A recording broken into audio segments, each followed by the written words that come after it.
Vous allez bien, nous allons très bien par la grâce de Dieu. Nous voulons continuer notre série d'enseignements que nous avons intitulé El Elyon, les dieux très hauts. Et j'avais dit, on va essayer d'expliquer les domaines d'intervention d'El Elyon parce que jusqu'aujourd'hui, Dieu agit dans cette dimension. Ce n'est pas une dimension ancienne ou de l'ancienne alliance seulement, mais c'est une dimension éternelle. Parce que la Bible dit, Dieu est le même hier, aujourd'hui et éternellement. Et nous allons continuer à expliquer dans cette dimension et voir comment il intervient dans cette dimension. Et vous allez comprendre qu'à chaque fois que vous voyez certaines actions de Dieu, et vous allez pouvoir distinguer que ça, c'est la dimension de l'Elion, et ça, c'est la dimension de Rapha, ça, c'est la dimension de Jéhovah Jireh. On va essayer d'expliquer. On va essayer d'expliquer les domaines d'intervention de l'Elion pour mieux éclairer. Qu'à chaque fois que tu verras certaines actions de Dieu dans ta vie ou dans la vie de ton frère ou de ta soeur, tu comprendras que c'est ça c'est la dimension du Dieu très haut, El Elyon. Avant tout, on va expliquer d'où ou l'origine, comment ça a commencé, qui a vécu pour la première fois Dieu dans cette dimension d'El Elyon, de Dieu très haut. Et on verra dans les livres de Genèse chapitre 14, des versets, si vous allez lire tous les versets du chapitre 14, vous verrez comment l'histoire, et je vais essayer de synthétiser ça, de résumer pour ne pas nous prendre du temps dans la lecture, parce que c'est un long texte. Et aussi, je donnerai d'autres textes selon que l'Esprit nous conduira, pour bien expliquer là où Dieu a commencé à se manifester dans la dimension du Dieu très haut, El Elyon. Et aussi, je voudrais souligner un aspect. À chaque fois que vous lisez la Bible, et vous voyez où on a mentionné Dieu très haut, les très hauts, sachez-les, mettez-les dans la tête, que c'est les dieux très hauts, c'est El Elyon. Lisons Genèse chapitre 14, commençons à partir du verset 17 jusqu'au verset 22. Je lis au nom de Jésus-Christ. La Bible dit ceci: après qu'Abraham fut revenu vainqueur de Kedélaomer et des rois qui étaient avec lui, le roi de Sodome sortit à sa rencontre dans la vallée de Tchavé, qui est la vallée du roi. Melchisedec, roi de Salem, fit apporter du pain et du vin. Il était sacrificateur du Dieu très haut. Il bénit Abraham et dit: béni soit Abraham par le Dieu très haut, maître des cieux et de la terre. Béni soit le Dieu très haut qui a livré tes ennemis entre tes mains. Le roi de Sodome dit à Abraham: donne-moi des personnes, prends pour toi les richesses. Abraham répondit au roi de Sodome: je lève la main vers l'Éternel, le Dieu très haut, maître du ciel et de la terre. Je ne prendrai rien de tout ce qui est à toi, même pas un fil, ni un cordon de soulier, afin que tu ne dises pas: j'ai enrichi Abraham. Rien pour moi. Je préfère m'arrêter là. Si je vais essayer un peu de résumer l'histoire. En fait, il y avait un roi qu'on appelait Kedélaomer, qui était comme un roi puissant à l'époque d'Abraham. Il dominait sur certains rois et essayait de régner. Tous les rois d'alentour ne pouvaient pas les vaincre. Au point qu'il a bâti le roi de Sodome. Il a pris tout ce qui était, il a pris les hommes, les richesses du roi de Sodome. Et parmi les personnes qu'il avait prises, il y avait le frère d'Abraham qui s'appelait Lot. Vous savez bien, Lot qui était parti à Sodome. Et en prenant Lot, quand Abraham a appris que ce roi a pris Lot, il a fait de lui son esclave. Abraham a réuni ses serviteurs. Ils sont allés pendant la nuit. Ils ont combattu ce roi et il était vainqueur de Kedélaomer et d'autres rois. Et Abraham a récupéré Lot et c'est les richesses que ce roi possédait. Or, le roi de Sodome était battu par ce roi Kedélaomer. Il s'est dit: comment Abraham avec ses serviteurs, pouvait gagner cette bataille. Alors que moi, j'ai fui. On a pris tout ce qui était à moi. On a pris mes richesses. Mais Abraham, il s'est posé la question sur Abraham. Par quelle force il a pu battre ce roi qui est de la main et d'autres rois. Et il s'est dit lui-même sûrement, Abraham a vaincu parce qu'il avait des hommes braves, des hommes forts. Il s'est dit sûrement, je vais essayer de faire un peu un deal avec Abraham. Il va me donner ses hommes et je lui donne la richesse. Et quand il va à la rencontre d'Abraham, avant même qu'il raconte qu'Abraham, il s'est fait que dans un laps de temps, un roi qui apparaît, qui s'appelle Melchisedec, le roi de Salem. Et on dit qu'il était sacrificateur du Dieu très haut. Donc on comprend qu'il était sacrificateur de El Elyon.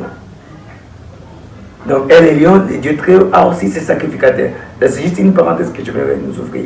Il a aussi ses serviteurs. Il y a des serviteurs, des sacrificateurs de El Elyon, du Dieu très haut. Donc dans cette dimension du Dieu très haut, il y a aussi des serviteurs, il y a aussi des sacrificateurs. Et c'est lui, ce dernier apparaît à Abraham et dit à Abraham, béni soit le Dieu très haut. Il bénit Abraham et dit, béni soit Abraham par les dieux très haut, maître des ciels et de la terre. Il se révèle à Abraham. Il révèle à Abraham la dimension du Dieu très haut.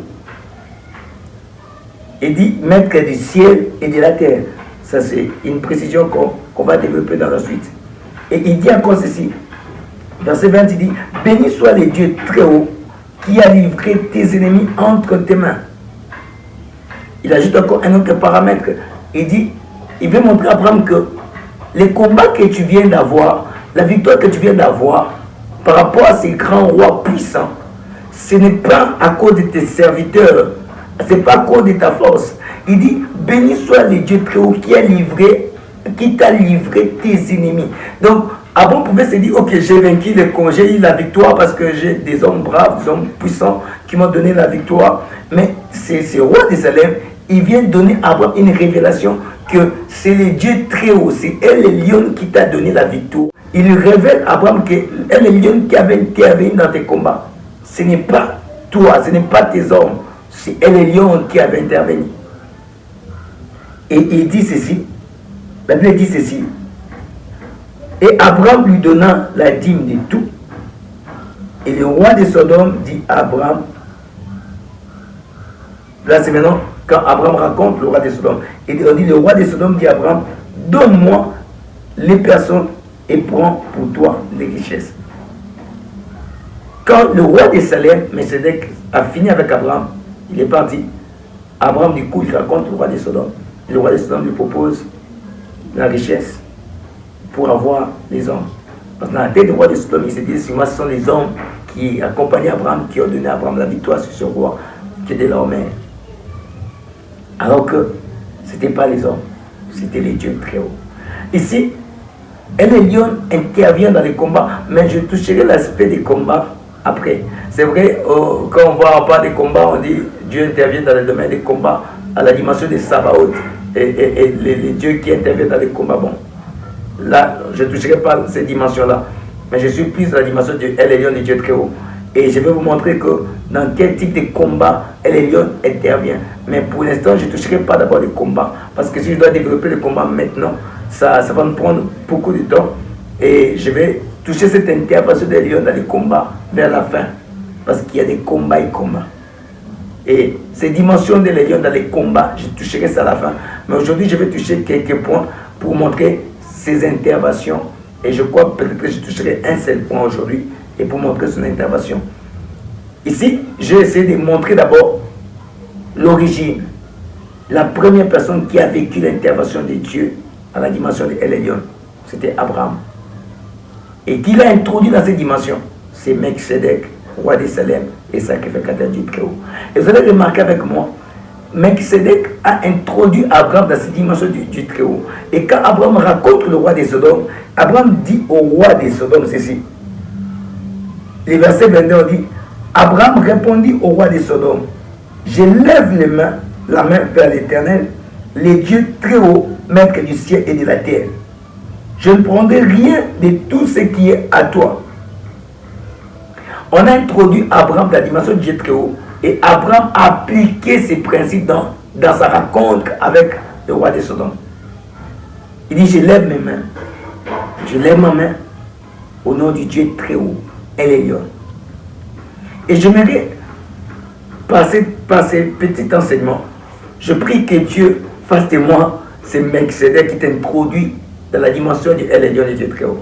Je prie qu'après cet enseignement, que tu appliques ces dimensions dans tes prières, dans certains événements que tu vas commencer à vivre. Et quand tu pries, tu dis, j'invoque le Dieu très haut par rapport à ce qui El Elyon intervient. Et je sais que El Elyon interviendra dans toute situation dans laquelle tu invoqueras ces dieux à ces dimensions. Et j'ai dit qu'il intervient dans les combats, mais je toucherai ça après. Aujourd'hui, je vais toucher un aspect pour vous montrer que cette dimension de l'Alliance n'est pas seulement une dimension de l'ancienne alliance, non. C'est une dimension même de la nouvelle alliance. Vous allez voir ça et ça va peut-être étonner certaines personnes parce que El Elyon a intervenu dans la naissance de notre Seigneur Jésus-Christ. Notre Seigneur est venu au monde par la dimension de l'Elyon. Je vais essayer de montrer ça et de montrer la première direction, selon moi, selon que j'ai classé ça, la première direction d'intervention de l'Elyon. Prenons Luc chapitre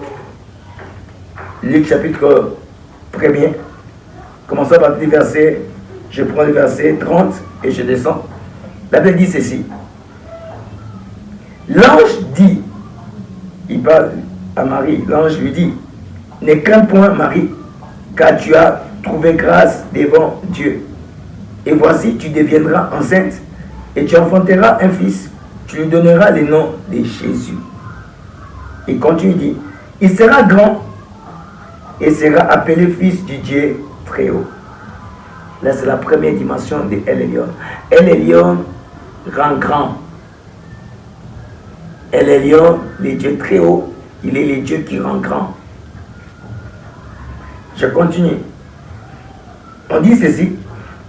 Et le Seigneur Dieu lui donnera les trônes de David, son père. Il régnera sur la maison de Jacob éternellement, et son règne n'aura point de fin. Son règne n'aura point de fin. On continue verset 34. Il dit, Marie dit à l'ange, comment cela se fera-t-il, puisque je ne connais point d'homme? L'ange lui répondit, le Saint-Esprit viendra sur toi, et la puissance du Très-Haut, la puissance de El Elyon, la puissance du Très-Haut te couvrira de son ombre. C'est pourquoi le Saint-Enfant qui naîtra de toi sera appelé Fils de Dieu. Il dit, le Saint-Esprit viendra sur toi, et la puissance du Très-Haut, la puissance de El Elyon te couvrira. Donc notre Seigneur Jésus-Christ n'est pas né par la puissance de Dieu à la dimension de Rapha, non. Il n'a pas dit la puissance de Jéhovah Jireh qui te couvrira, non. Il n'a pas dit la puissance de Sabaoth qui te couvrira. Il a dit la puissance du Très-Haut, la puissance de El Elyon te couvrira de son ombre. Donc Marie, la mère de Jésus, il a été couvert par la puissance du El Elyon qui a donné naissance à l'enfant Jésus.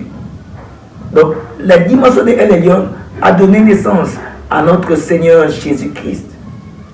Et on dit qu'il sera appelé fils du Dieu très haut. Ne pensez pas que cette histoire de El Elyon, Dieu très haut, c'est une histoire ancienne, une histoire d'Abraham. Non, c'est une histoire d'actualité. Si vous n'utilisez pas cette dimension, vous ratez certains bénéfices spirituels. Il faut exploiter tous les bénéfices spirituels de la Bible pour jouir et vivre Dieu dans toutes ces dimensions. Et comme je viens de dire, El Elyon est le Dieu qui rend grand. Il a dit, il sera grand, il sera appelé fils du Dieu très haut. À chaque fois que vous voyez un chrétien élevé, un chrétien monté, un chrétien être grand, qui était petit, comme la Bible dit, il prend de la poussière les pauvres et il les fait asseoir avec les grands. À chaque fois que vous voyez un enfant de Dieu élevé dans la grandeur, dites-vous que c'est Dieu à la dimension de El Elyon qui agit dans sa vie. N'allez pas loin.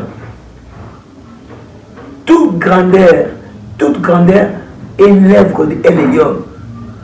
Toute grandeur, toute élévation est l'œuvre du Dieu très haut.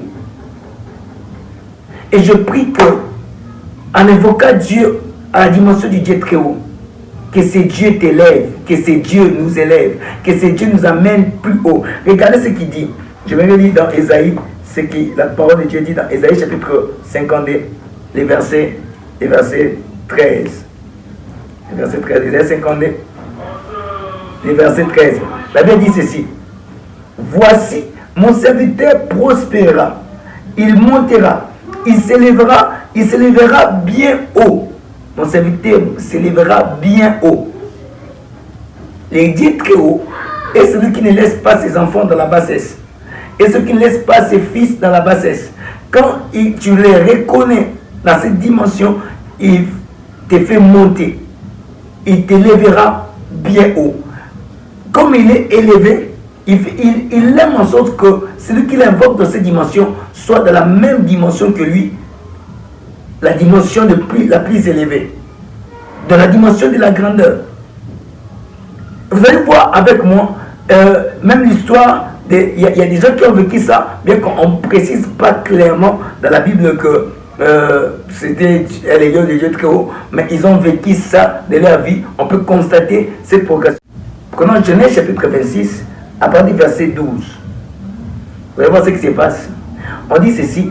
Isaac s'aimant dans ce pays, il recueillit cette année-là les centiples.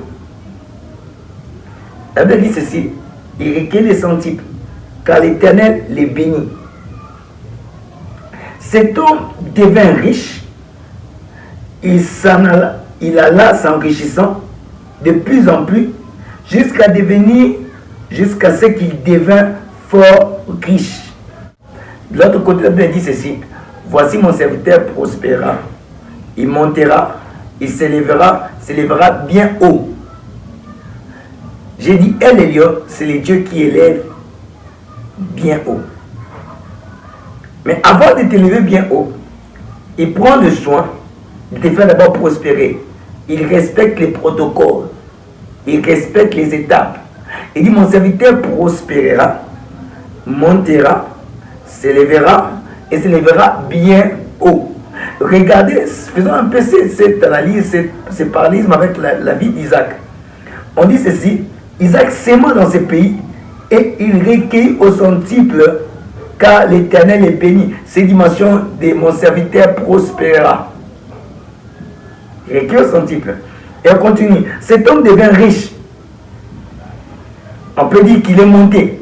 Mon serviteur prospérera et il montera.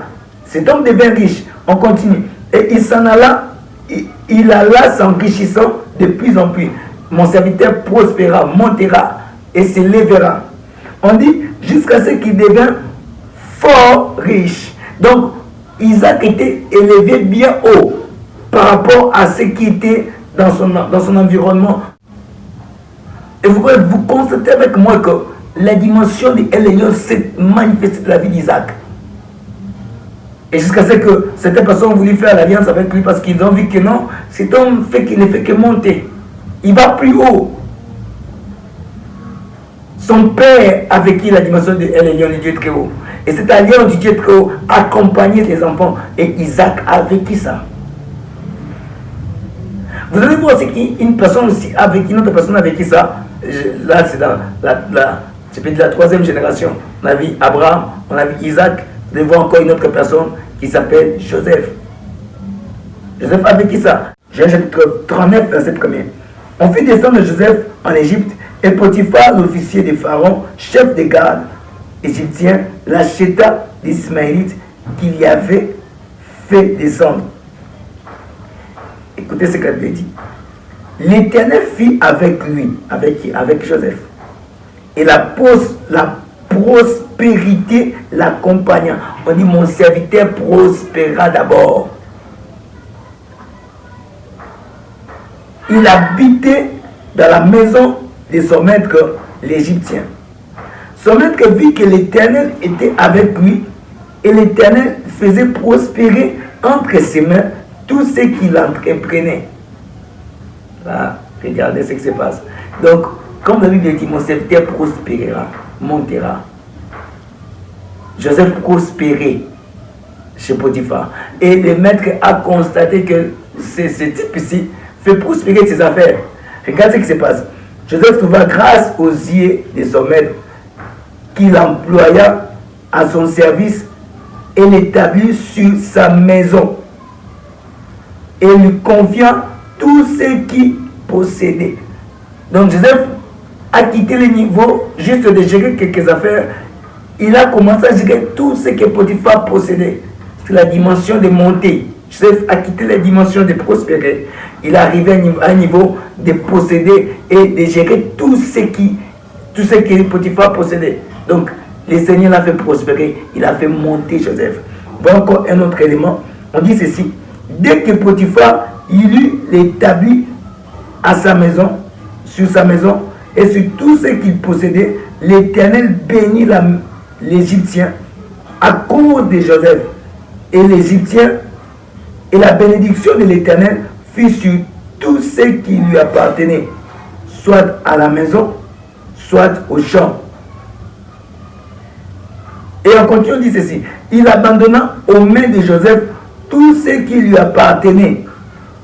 Il n'avait qu'avec lui d'autres soins que celui de prendre sa nourriture. Or, Joseph était beau de taille, beau de figure. Et vous avez constaté avec moi que Joseph prospérait, montait plus haut dans la maison de Potiphar. Donc Dieu s'est manifesté à la dimension de El Elyon dans la vie de Joseph.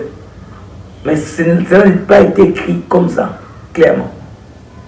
Mais on voit l'action du Dieu très haut qui rend grand. Il prend de la poussière des pauvres et il fait avec les grands. El Elyon, le Dieu très haut, il fait prospérer. Comme il dit, mon serviteur prospérera, montera, s'élèvera et s'élèvera bien haut. Sinon que Dieu vous bénisse. Là, c'est la première dimension d'El Elyon, le Dieu très haut. Et dans la suite, on donnera d'autres dimensions d'intervention de l'El Elyon. Que Dieu vous bénisse abondamment.